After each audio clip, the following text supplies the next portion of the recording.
Hi guys, welcome to the channel. Thank you for joining me and thank you for your continued support.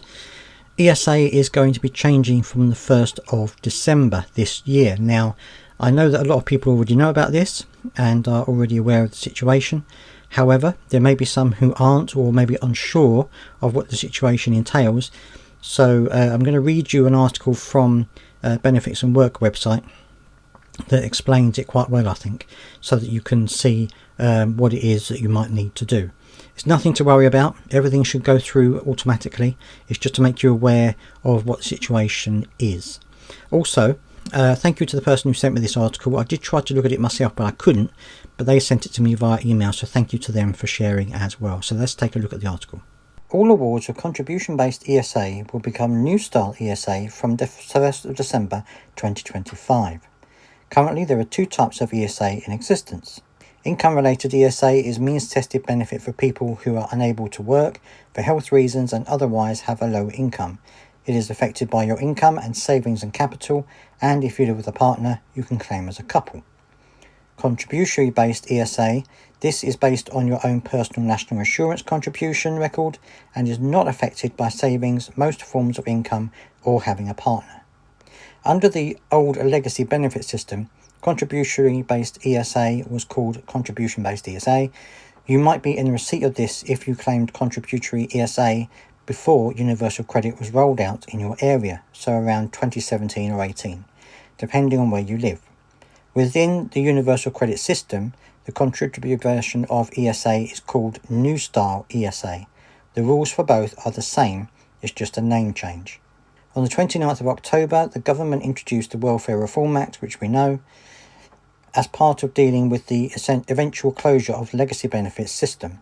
One of the provisions in their order is that all awards of contribution-based ESA will become New Style ESA from the 1st of December. Contribution-based ESA and New Style ESA have the same rules and the amounts are the same, so this change should not make any difference to the money you receive.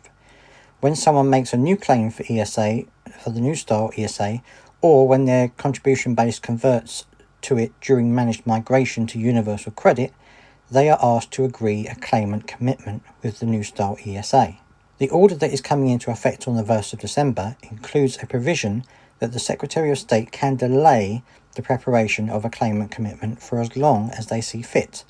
This means if you are affected by the change, you could be asked to agree a claimant commitment with the DWP in relation to your New Style ESA, but you might not be asked to do this straight away.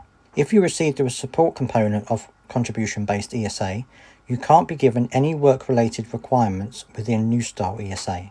So if you are asked to attend a claimant commitment meeting, it would simply be to reaffirm your agreement to report any changes in your circumstances.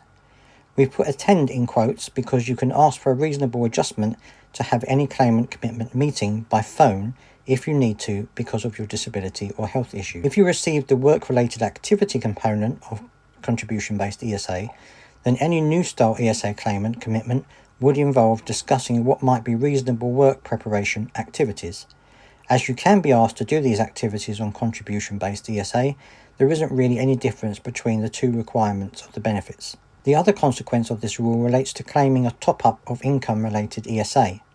At the moment, if you receive the old-style contribution-based ESA, you can add a top-up of ESA.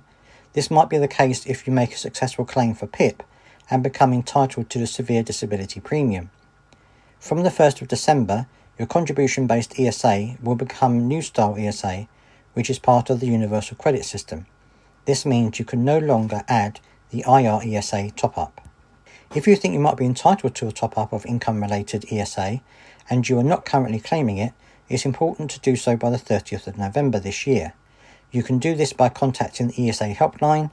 A change in your circumstances since you first claimed ESA might mean you are missing out on the top-up. For example, if your partner was working but has now stopped, or if you had a non-dependent in your household who has now left, you might be missing out. Seek advice if necessary, particularly if you are reading this after the 1st of December and didn't claim any top-up you might have been entitled to. I would suggest speaking to a local charity or the Citizens Advice Bureau. The situation is a bit more complicated if you are not entitled to a top-up of income-related ESA, but are waiting on a decision on another benefit like PIP, that might mean you would be entitled to an income-related ESA top-up. If you're in this situation, we would suggest getting professional advice about how these rules changes could affect you. It may be possible to retrospectively add the top-up, but this will depend on your circumstances. If you currently have a mixed award of contribution-based ESA and income-related ESA, you should have received a migration notice asking you to claim for universal credit under Managed Migration. This process will continue as normal. If you need support with the migration process up to receipt of the first payment, contact the Citizens Advice Bureau, which I always say as well. Right, so there you have it. That is the ESA change in a nutshell, really. Hopefully, as I said, this should all change over automatically. When you go for your universal credit transition, it will all be changed over automatically, so you shouldn't have to do anything. But as I said before, if you are unsure as to what's going to happen, or if you think that something has gone wrong, I would in the first instance contact the DWP, of course, or Universal Credit. And also I would speak to Citizens Advice Bureau, because they are able to help you and maybe even work on your behalf. So that is the best thing to do by far. Let me know what you think down in the comment section. I'd love to hear your thoughts on this. Also, please do subscribe if you've got this far, and I'll see you next time.